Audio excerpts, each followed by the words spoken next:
Bom dia, povo de Deus. Que a graça e a paz de nosso Senhor Jesus sejam plenas em vossos corações. Queridos, hoje chegamos ao 7º dia de exposição do livro do profeta Isaías e estaremos nos detendo nos capítulos de 25 a 28. Mas antes de entrarmos na exposição, vamos orar. Pai querido, muito obrigado pelo privilégio que nos deste de podermos mais este dia entrarmos em Tua santa presença e Te buscarmos em oração. Te agradecemos, Senhor, pelas muitas bênçãos que tem nos dado e entre elas a dedicação e a perseverança na leitura da Tua palavra. Continua, Senhor, falando conosco e nos ensinando. É o que te pedimos, em nome de Jesus. Amém. Meus irmãos, no capítulo 25 de Isaías, nós temos um capítulo que fala de louvor e esperança. Fala de um tempo no futuro em que o povo de Deus celebrará sua grandeza e salvação.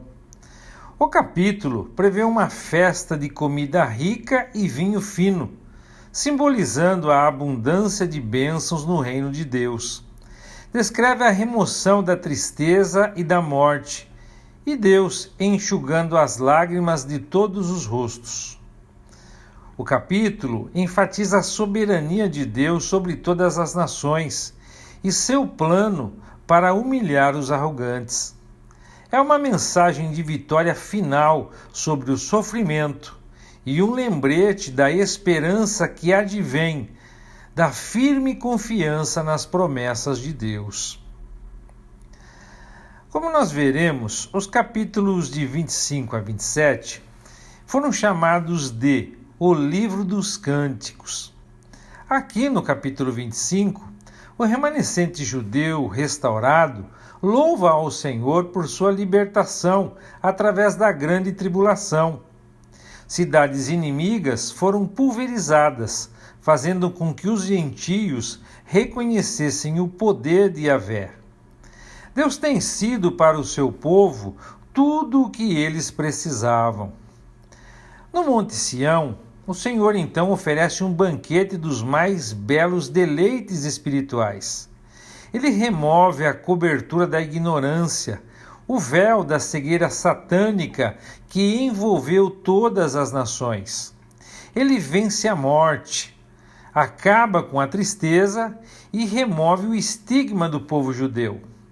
O remanescente dirá: "Este é o nosso Deus, temos esperado por ele, nos regozijaremos em sua salvação."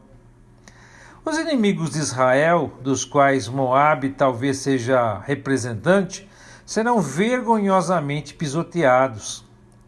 Deus é comparado a um nadador no verso 11, estendendo suas mãos em julgamento no meio dos moabitas. No capítulo 26, temos um enfoque no tema da confiança em Deus e em sua salvação final. Retrata um cântico de louvor e confiança em meio aos desafios. O capítulo fala de uma cidade que se tornou segura por meio de sua confiança em Deus e contrasta o destino dos justos com o dos ímpios. Enfatiza a importância de esperar pacientemente que os julgamentos e a justiça de Deus sejam revelados. No geral, Isaías, aqui no capítulo 26, transmite uma mensagem de fé, esperança e a certeza de que os planos de Deus acabarão por prevalecer. O capítulo inicia-se com um remanescente restaurado de volta à terra de Judá, celebrando a vida de fé e dependência. A cidade de Deus está em contraste com a cidade do homem. A nação justa, o Israel redimido, experimenta a paz perfeita que vem de se apoiar em Yahvé. O verso 3 é maravilhoso, por isso vale a pena ser citado. Tu manterás em perfeita paz aquele cuja mente está firme em ti, porque ele confia em ti. Seguindo o texto, a orgulhosa civilização do homem e sua cidade arrogante foram rebaixadas ao ponto de que até mesmo os pés dos pobres e necessitados pisam sobre ela. Os versos de 7 a 19 parecem ensaiar as orações do remanescente ao passar pela tribulação. O Senhor alisou o caminho para eles, e eles esperam fervorosamente que ele se revelasse. Somente quando Deus agir em julgamento, os ímpios aprenderão a justiça. A mão de Deus foi levantada em prontidão, mas quando descer em fúria, eles ficarão envergonhados, e então haverá paz para Israel. O remanescente foi governado por muitos mestres gentios, mas Deus é seu verdadeiro e único Senhor. As nações que perturbaram Israel não se levantarão para perturbar o povo de Deus novamente. O verso 14 aqui do capítulo 26 de Isaías não nega a ressurreição corporal dos ímpios, meramente promete que os poderes gentios nunca serão restaurados.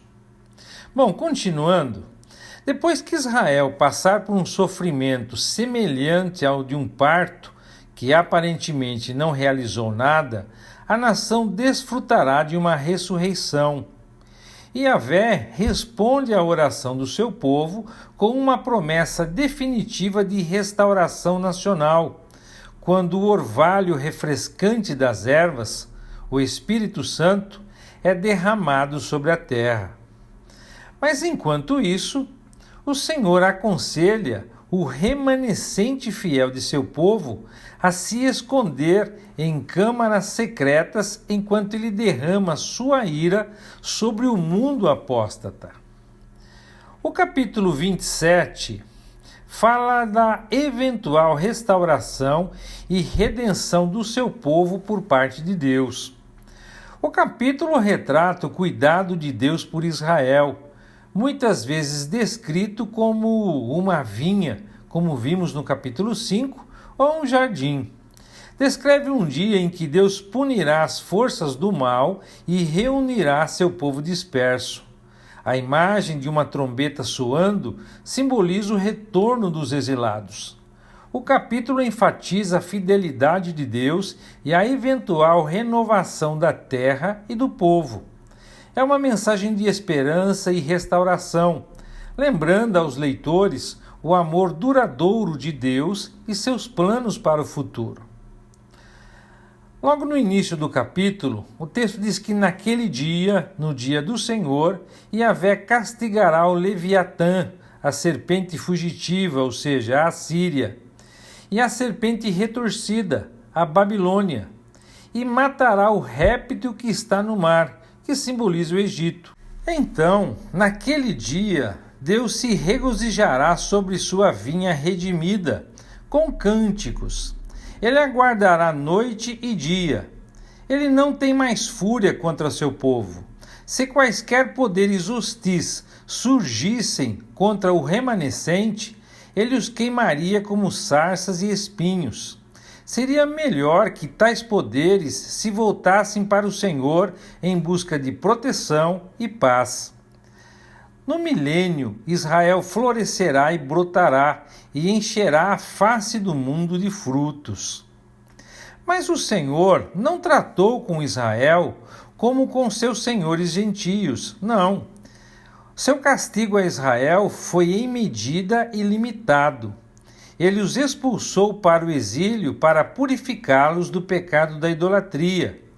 Este objetivo será alcançado quando Israel destruir totalmente até o último vestígio de suas imagens. Enquanto isso, Jerusalém é vista em ruínas, como mostrado por bezerros pastando nos arbustos e mulheres colhendo galhos para a lenha. Tudo isso aconteceu porque as pessoas não mostraram discernimento espiritual. Mas em um dia vindouro, o Senhor trilhará o verdadeiro e o falso, na terra de Israel. Então ele reunirá os judeus que estão dispersos entre as nações gentias, como a Síria e o Egito, e de volta à sua terra, eles virão a Jerusalém para adorarem ao Senhor. Isaías, no capítulo 28, aborda o reino do norte de Israel, também conhecido como Efraim. O capítulo começa com uma condenação do orgulho e da arrogância de seus líderes, retratando-os como bêbados que tropeçam em seu julgamento. A imagem de uma coroa de orgulho e de uma flor murcha sublinha a natureza fugaz do seu poder. O capítulo alerta sobre o julgamento iminente, comparando-o a uma aliança com a morte. Apesar da repreensão, há uma mensagem de esperança, sugerindo que a pedra angular de Deus, que simboliza estabilidade e justiça, prevalecerá. No geral, Isaías 28 enfatiza a importância da humildade e da confiança na sabedoria de Deus, em vez da arrogância humana. O capítulo inicia dizendo que a Samaria era a coroa do orgulho, a flor murcha dos bêbados de Israel. A cidade no topo da colina era como uma coroa olhando para os vales verdejantes de pessoas dominadas pelo vinho, prazer, materialismo e sexo. Os conquistadores assírios estavam prontos para devorar a cidade como se fosse um figo maduro em junho. Mas o Senhor dos Exércitos seria uma coroa de glória imarcessível para o remanescente fiel, quando ele retornar para estabelecer seu reino. Ele daria poder aos líderes para executar o julgamento e devolver o inimigo ao portão de sua própria cidade. Mas então o profeta volta-se para Judá. Como Israel, eles estavam bêbados e chafurdando em seu próprio vômito, na sujeira de suas mesas. Até mesmo os sacerdotes e os profetas se tornaram imundos e profanos. Os líderes religiosos zombavam de Deus, reclamando que ele usava conversa infantil para falar com eles. E o Senhor pensa estar lidando com crianças analfabetas.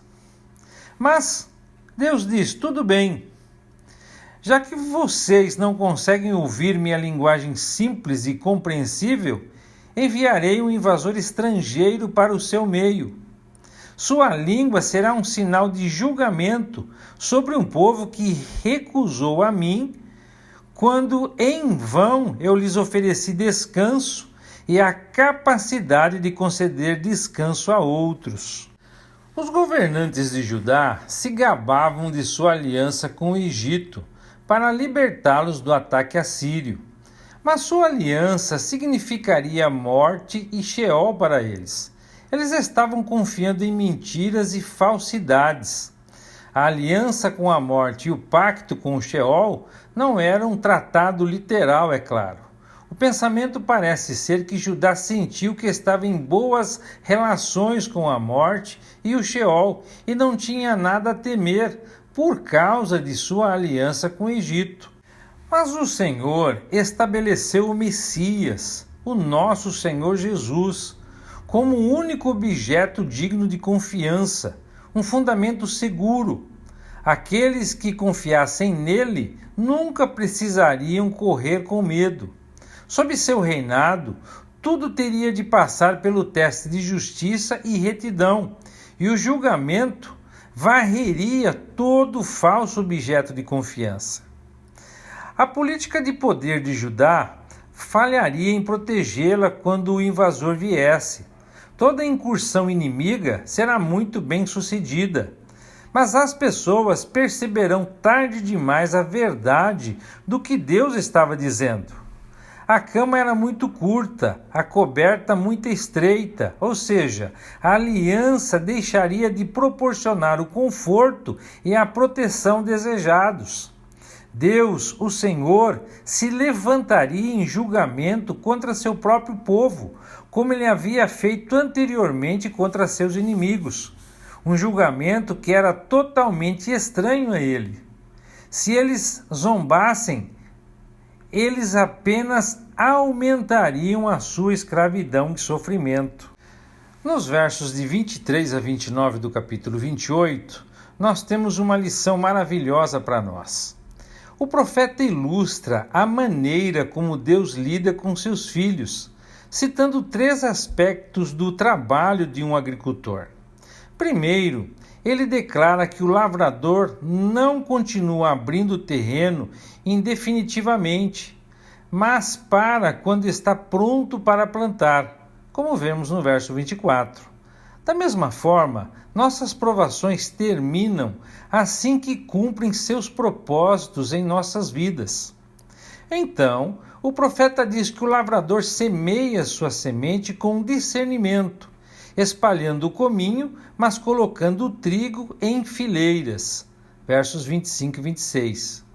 Isso nos assegura que o Senhor seleciona cuidadosamente a disciplina especialmente adequada à nossa necessidade particular.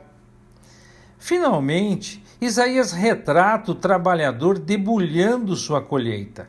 Com extremo cuidado, ele bate no endro com um bastão leve e bate no cominho com um mangual mais pesado. Para o trigo, ele emprega uma roda pesada o suficiente para evitar esmagar o grão. Dessa forma, o Todo-Poderoso usa o toque mais suave possível para cada uma das nossas dificuldades, nunca permitindo que uma aflição seja maior do que a que nós podemos suportar. E assim, concluímos a exposição de hoje. Que o Eterno os abençoe e até amanhã, se Deus quiser.